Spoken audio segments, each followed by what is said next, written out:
Welcome and thank you for listening to the Muses of the Crystal Lotus.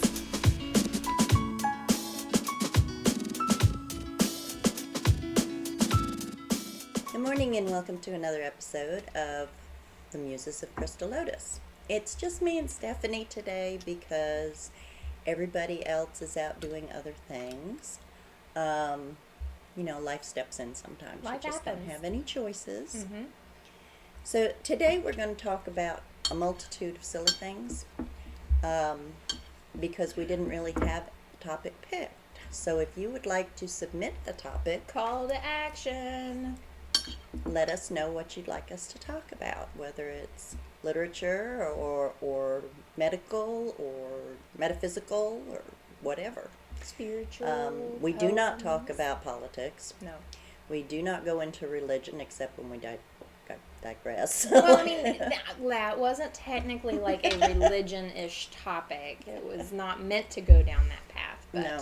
But that's another thing we just don't talk about because this is not a series that we want to take sides or, get into those kind of things. This is a mindful episode series where this is your daily break. This is you come to learn, to listen, to engage, and to be mindful and calm and, We do get into some philosophical conversations. Philosophical. I love that word.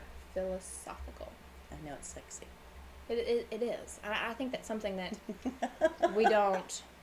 I don't know. I love the thought of philosophy and, thinking outside the box and conceptualizing things differently. I don't know about you, but quantum physics is totally interesting. We're not going to talk about that either because that's way above my brain. Well, it's way above mine too, but that's, when you have conjecture or you have someone that says, this is what it is, because scientists say this is what it is, and they only say that because they have no clue. Because we really don't know what it is. I'll give you a good example. Dark energy. Dark matter, dark energy cannot be seen, cannot be tested on instruments. They have no idea what it is, but it's dark matter, dark energy, and it just is prevalent throughout the whole universe. And the universe is expanding. So I had a philosophical conversation with myself the other day about what if dark energy is exactly what it's called?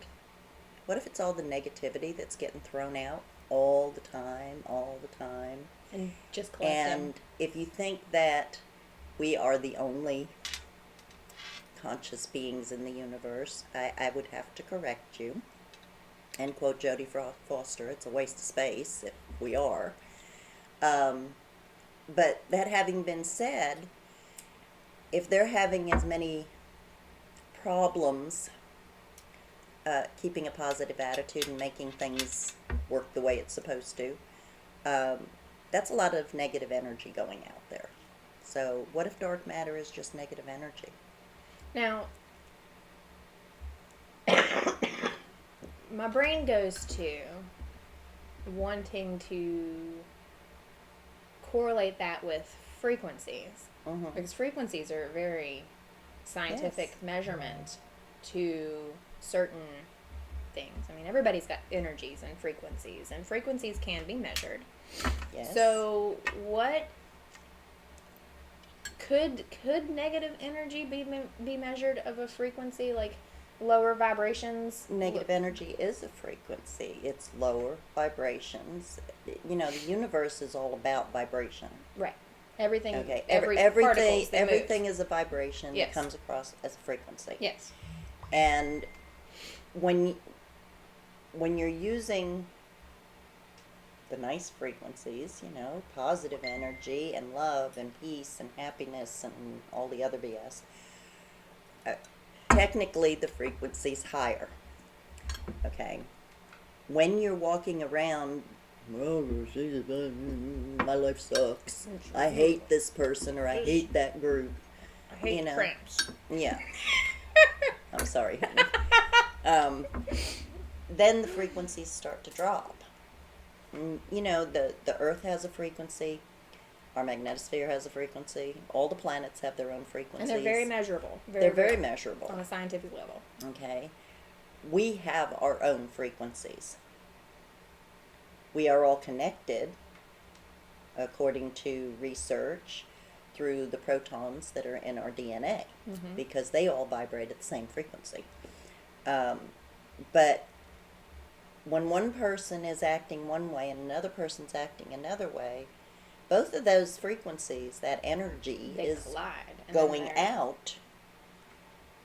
But when I think about how many wars have been fought on this planet, how many senseless deaths because of the wars fought on this planet, the anger. So all that energy has to go somewhere. It has to go somewhere. And so it's just like the vibrations from playing music. It goes out there. Well, and music is the frequencies of TV stations. That goes out there. Where music is a set of notes and vibrations and frequency. That's where sound therapy comes into play, is because that has the potential to change, elevate our frequencies to match the frequency of the music and kind of increase our moods based on changing our vibrations. Change our vibrations. We've seen that a lot in our chakra work when we've done the chakra balancing class. We do talk about sound and frequencies and mudras. And I mean, we have the chakra bowls here that we play with all the time because they're beautiful sounds, but those are emitting frequencies that correlate with a particular chakra that increases or stabilizes.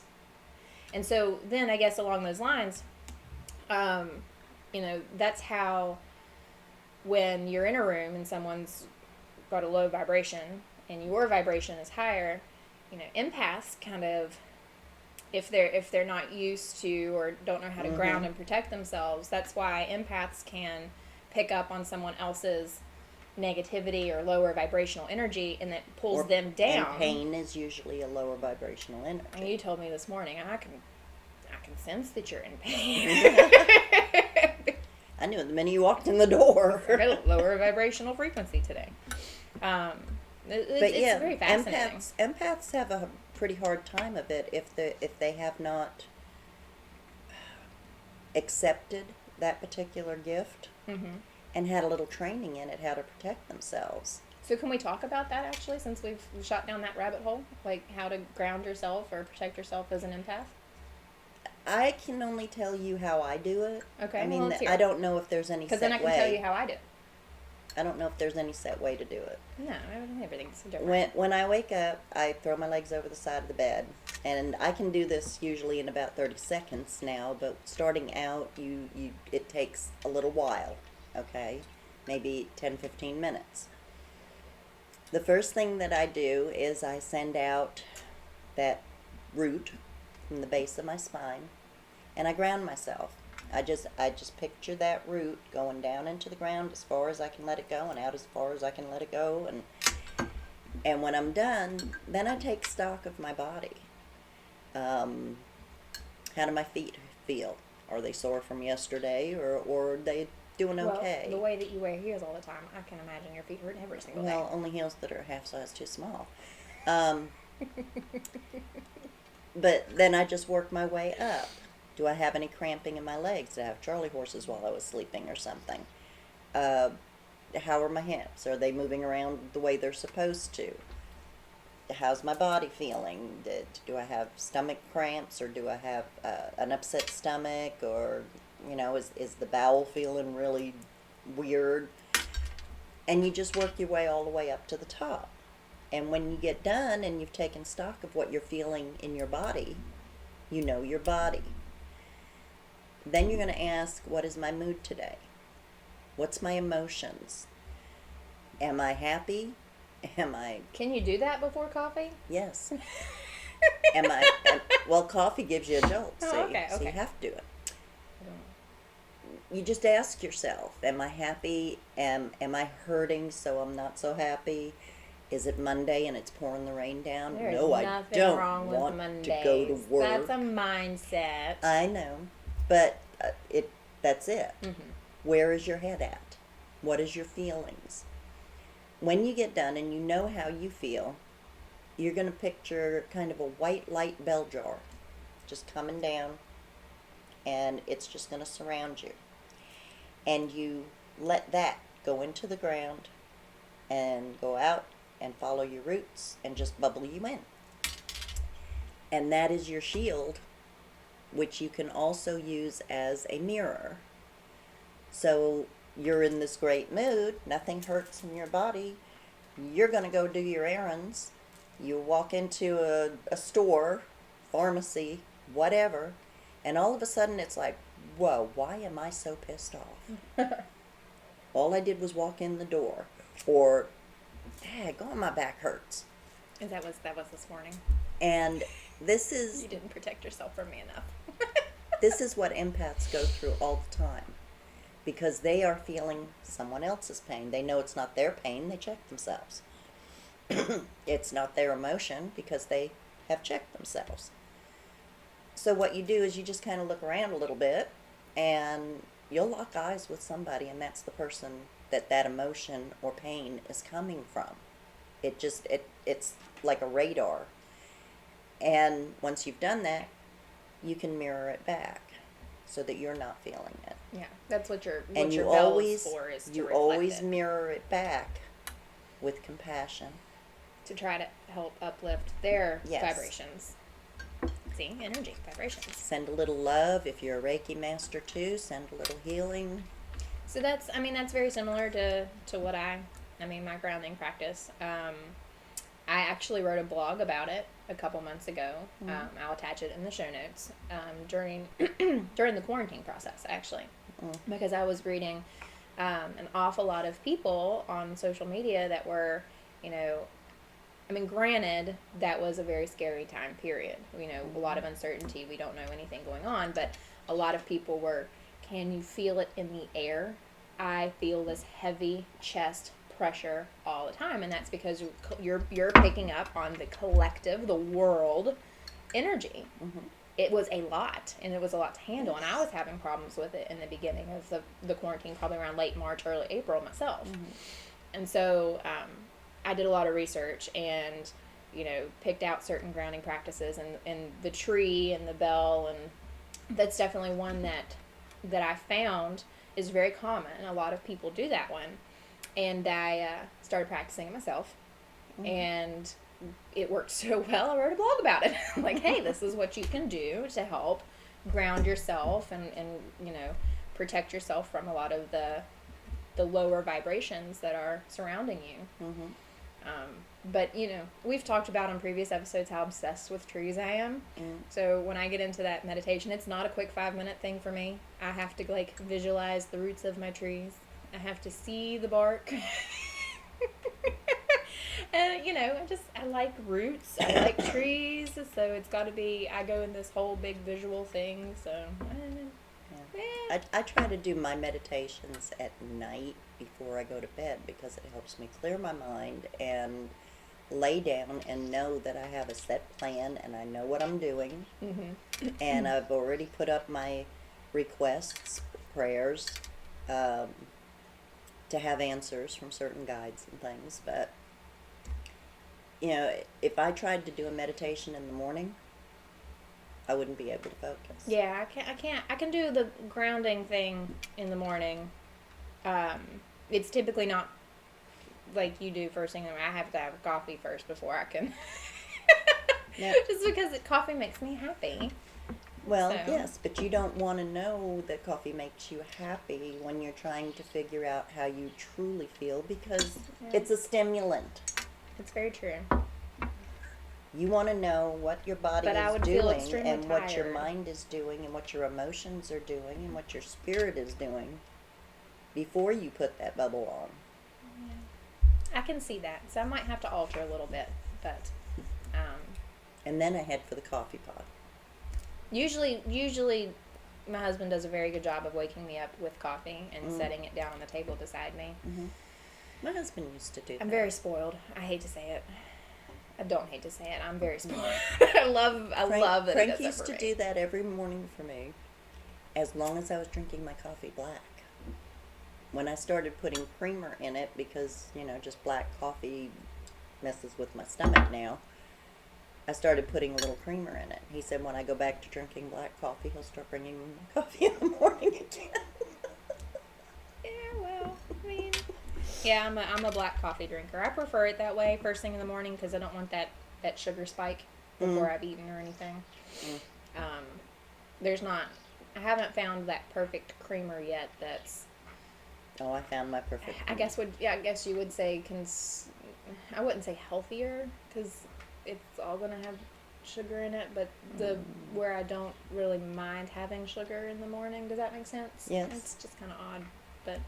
So I just drink black coffee, which we filled our cups up before we came in here. Yes. And mine's almost empty already. And that's your second cup today. I'm done. But you heard that. That was my cutoff. She totally just told me I was done. Well, that's like a half a gallon of coffee in an hour. I wouldn't say half a gallon. I don't know. 22 ounces and 22 ounces is 44 ounces. 44 is a good number. Well, sure it is if you're working with numerology, but not when you're working with caffeine. Okay. And really, it's the pot calling the kettle black, because I'm like 4 pots a day usually. Yeah. So back to the leg cramps. Do you get leg cramps very often in the middle of the night? No. Okay. But they do happen here and there, and I use my little Magahol magnesium spray, and I just rub that on, and it usually takes care of it. I was gonna say to our viewers that may not be aware that leg cramps can be a couple different factors. Hydration is one, electrolyte imbalance is another, which goes with the hydration, but magnesium deficiency, and you just hit it. Oh, that's amazing. Yeah. That's fascinating. So where do you get That's what happens when I hang around with you. Where do you get your magnesium spray? I get my magnesium spray here at the store. Ah, yes, we got some on the shelf. Yes. It's super exciting. I love the magnesium spray. I am I don't have a high gut tolerance for magnesium. And when you take magnesium, especially magnesium citrate, as a tablet or a supplement, and it's a higher dose, it can cause poopy pants. And so I don't have a very good gut tolerance for that kind of magnesium. So I prefer topical as well. So whether it be like Epsom salt baths and you get it in the bath soak, or it be the spray or the lotion. So that's fascinating. I didn't know that you use magnesium spray. Yeah. I use the iodized magnesium when I make my hibiscus tea too. Yes? Ooh. That's fascinating. So this is a little fun fact. See, we talked about energy. We've talked about coffee and grounding and magnesium spray. So what else would you like us to talk about in our episodes? Did you know that the first week of December is National Root and Exotic Fruit Week? Yes. And we were scrolling through some of those. It's also Spiritual Literacy Month too. Yes. We were scrolling through some of those like national days, weeks, months. They come up with some pretty silly things, like National Sock Days in December, and every day in December is some kind of national cookie, cupcake, pie, sugar, chocolate, candy day. Well, here's my thing. I wonder if National Sock Day didn't come up because of Christmas stockings. I mean, maybe. It when we looked at it, it was, I think, lower on the list, like closer to Christmas. But I love me some socks. I think I've got fuzzy socks on my Christmas list every year. I'm a fuzzy sock person. I love knee socks, like the ones that come up to your knees. Was it 2 years ago? Books A Million. You know how they have those like extra little gifty things throughout the store? They had a rack full of long, and the inside of them was wool, cotton, fuzzy, thick socks. They were so thick that I couldn't even pull them up over my calves. So I'll just wear them as low socks and they just bunch up. But they're so warm. Oh my gosh, I got 3 pairs for Christmas. I've got sock booties. Not booties, boots. They have the little silicone things on the bottom to keep you from slipping. And they come up to the knee. They're black knit.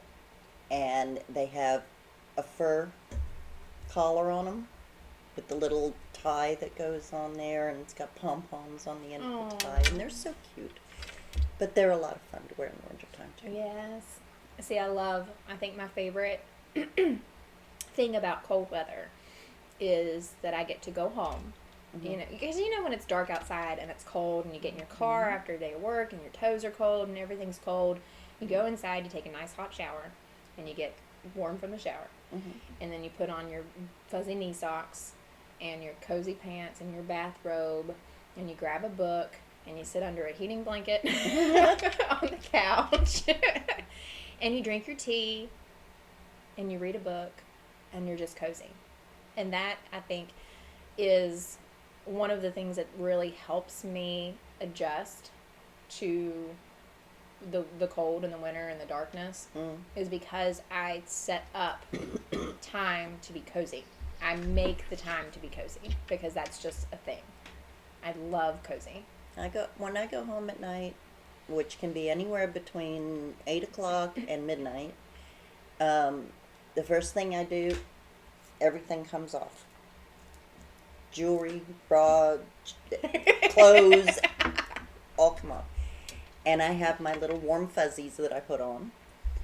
And I will take my cigarettes and go sit on the couch in the corner and turn on something stupid.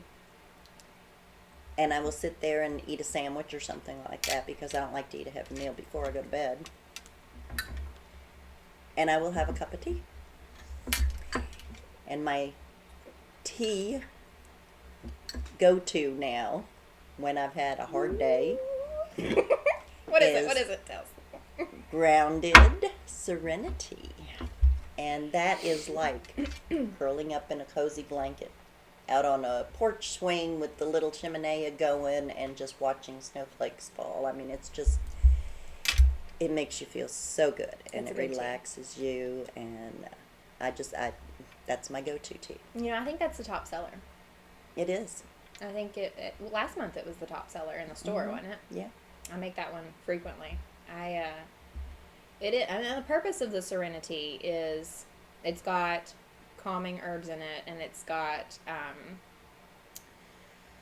tonic herbs, which are pretty much whole body support. They're not necessarily, some herbs are therapeutic for your intestines or therapeutic for certain organs, but this is like a whole body support. So the purpose of it is not only, it's not like your calm tea with the lavender and everything where it's, going to calm you down. Yes, it calms you, but it tones you at the same time, and it kind of helps keep your whole body just happy. I don't know what it's supposed to do. I just know what it does for me. Well, I guess it's working if you love it so much. I do. I average 1 or 2 boxes myself purchased from you every month, sometimes every couple of weeks, depending on what I'm doing. And it's just, that's my go-to tea. Yeah. Yeah, I like Serenity a lot. I do. I think it's one of the cozier ones. But then again, this time of year, it's also a chai tea time of year. Those nice warm clovey, I'm cardamom, not real big spices. on chai teas, but the chai tea is real. All of her teas are excellent. They're just amazing. But now I like the Rediscover Calm. I like the Sacral. Oh yeah, that one's one of the chakra tea, the Sacral. Another popular one. That is so good. I do like the False Spice that was just a seasonal thing. Just seasonal. That's terrible.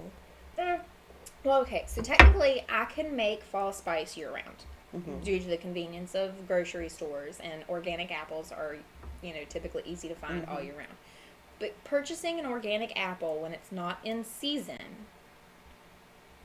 it doesn't have the same flavor of an organic apple that was picked in the season it was meant to be picked in. It's like tomatoes. You can get a store-bought tomato in December, and you can get a garden-grown tomato in the middle of the summertime, and there are 2 different flavors. They really are. Hands down. And apples The are the one same you grow way. yourself tastes better. Exactly.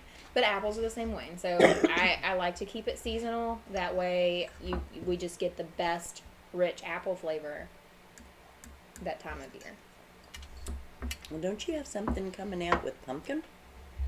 Well, maybe.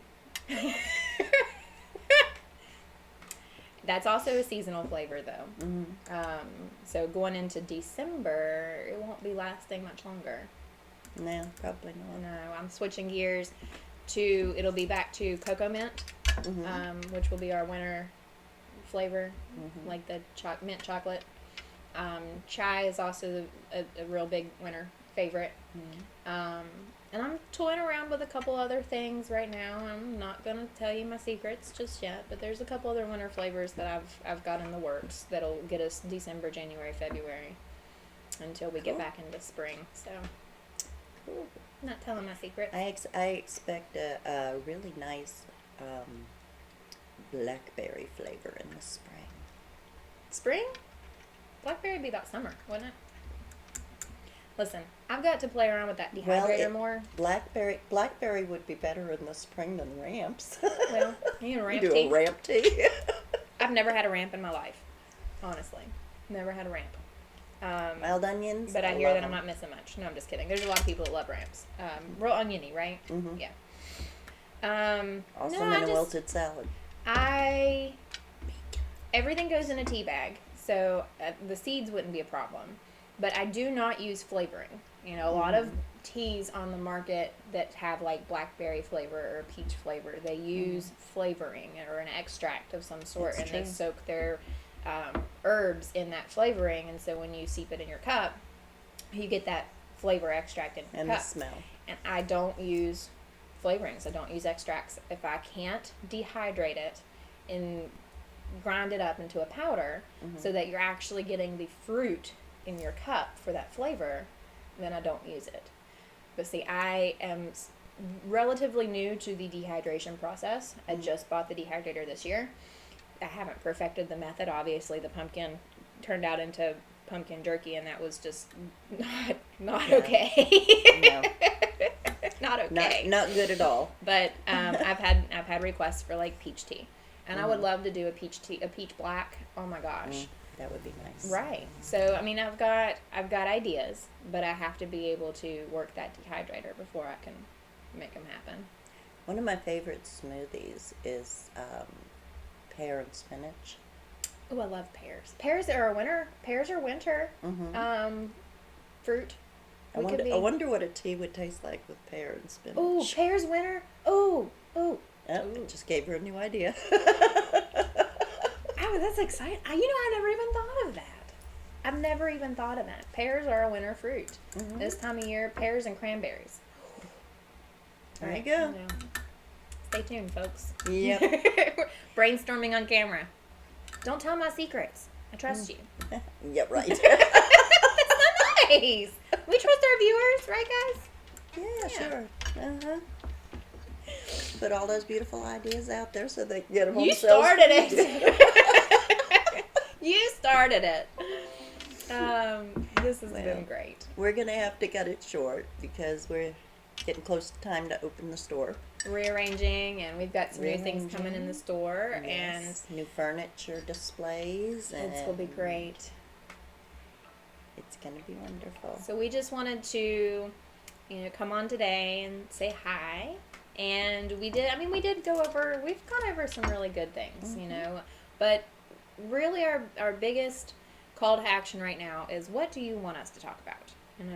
What are some topics that interest you that are not of the controversial list that we said we will not talk about? Yeah. What are some questions that you have? I'd love to be able to get to a point where we're saying, okay, Susie asked us in the comments of last week what so-and-so is, or, something along those lines. I'd love to be able to do those kind of things.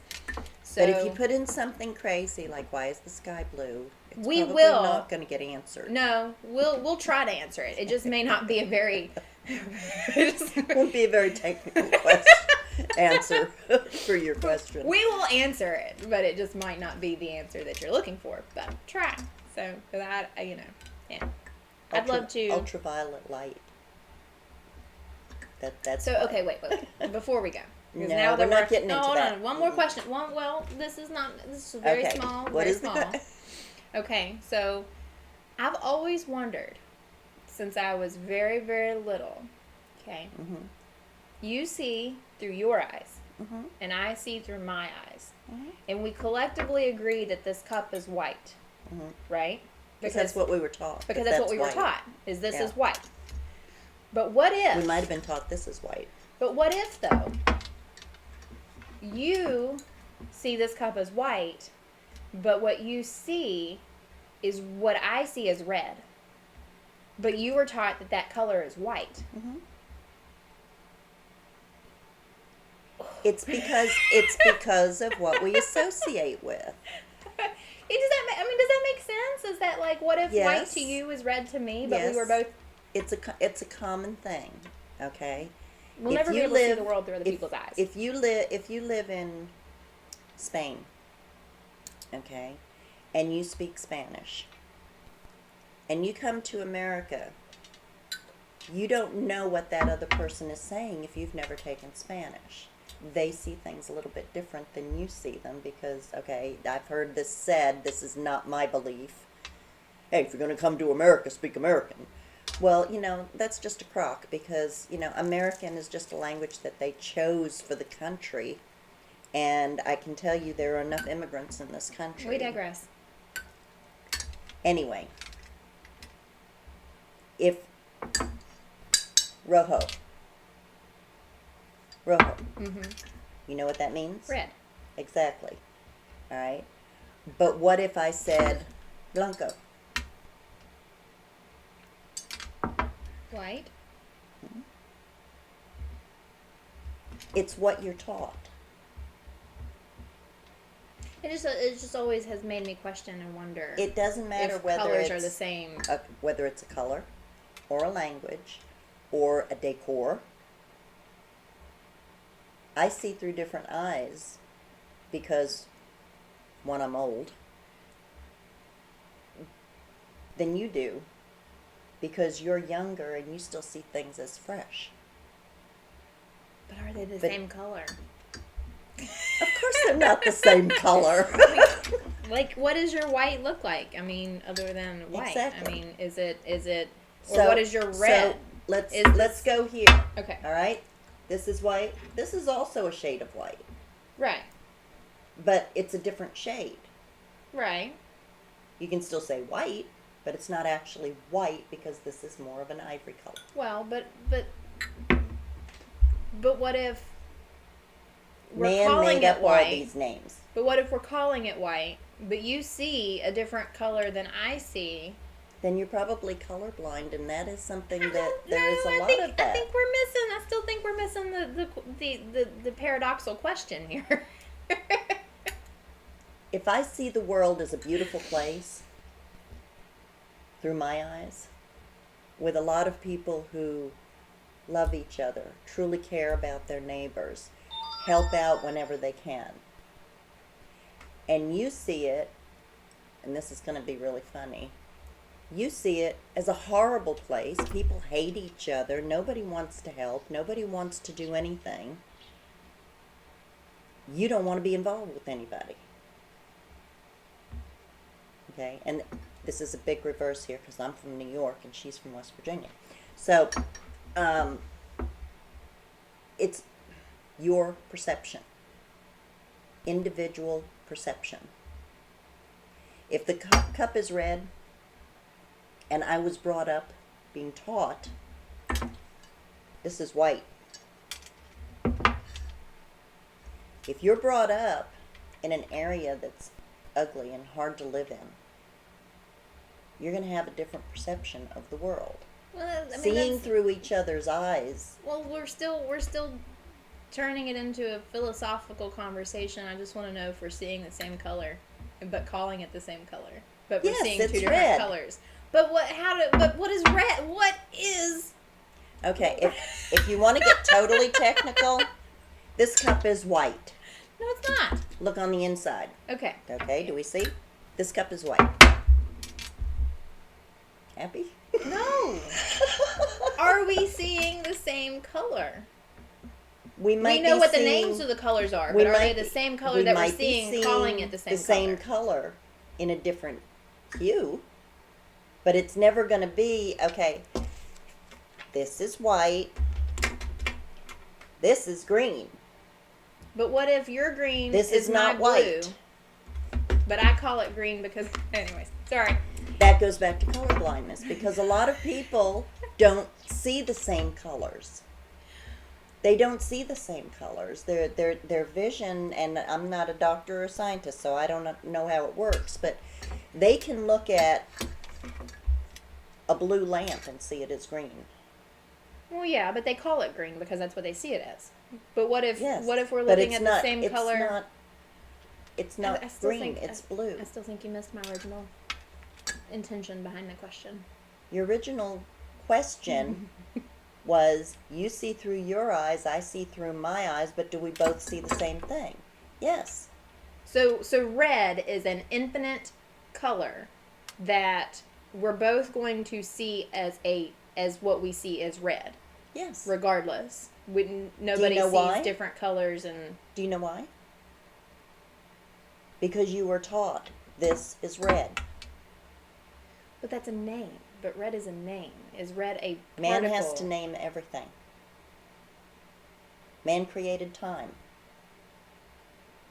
Now time is recreating man. But red is a name. It's It is not a an name. object. So how do we know that the name red associates with the exact same color that two people see? Because you were taught that. Right. But what if When you were a child, your mom probably laid out all these things and said, Yeah. what color is that? Right. What color is that? Right. What color is that? So Right. you learned your colors. So we learned names that were associated with the shade with that we were that seeing. color. Right. Yes. But does everyone see the same shade or the same color that we've learned that name to be? No. Anyways, so silly conversations. We'll leave that one. That's Major conversations for minor topics. any eye doctors out there? Could you explain this to her? or brain people, or yeah, 'cause that's just something that I've always questioned and I don't know the answer to, and Philosophically, we can talk philosophically about it. People can look at the same thing and see totally different things. Okay. There we go. So is the sky really blue? From our viewpoint, yes. But is it blue to you? Is blue to me? All right, folks. Anyways, leave your questions in the comments. Leave your questions in the comments. Make sure to follow us. Leave your comments in the comments too. Yeah. Make sure to follow us on YouTube. Hit the subscribe button. That way you can get all of our episodes as they come out. Make sure to like us on Facebook and I've been saying this wrong the whole time. The Facebook is at Crystal Lotus Shop. SHOPPE. I've been saying CLSWV because that's the Instagram handle. So like us on Facebook at Crystal Lotus Shop, or on Instagram at CLSWV and the website will be clswv.com. So we'll see you next time. Hope you've enjoyed our silly conversation today. Very silly conversation. Bye, guys. Have a wonderful day. Thank you for listening to the Muses of the Crystal Lotus. I hope you enjoyed today's episode. Just a reminder that this podcast is for educational purposes only. This podcast is not a substitute for professional care by a doctor or other qualified medical professionals. By listening to this podcast, you agree not to use this podcast as medical advice to treat any medical condition in either yourself or others. Consult your physician for any medical issues that you may be having. This entire disclaimer also applies to any guests or contributors to the podcast. Under no circumstances shall the Crystal Lotus Shop, any guests or contributors to the podcast, be responsible for damages arising from use of this podcast. Until next time, healthy blessings.